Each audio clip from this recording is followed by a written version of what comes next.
একদিন জঙ্গলে বন বিভাগ থেকে একজন ইঞ্জিনিয়ার আসে, সে এই জঙ্গলের কাঠ গাছপালা কিছু কাটার জন্য। তখনই এক অপূর্ব কাহিনী ঘটেছে।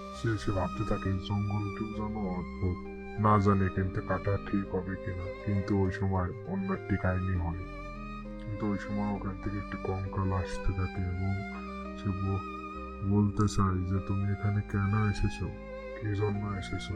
দেখো, তুমি যেখান থেকে এসেছো সেখানে চলে যেতে পারো, এখান থেকে কেউ ফিরে যেতে পারে না।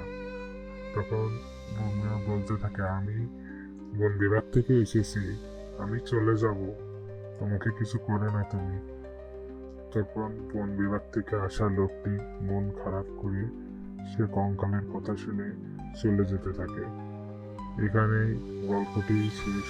সে চায় না এরকম কারোর সাথে হোক,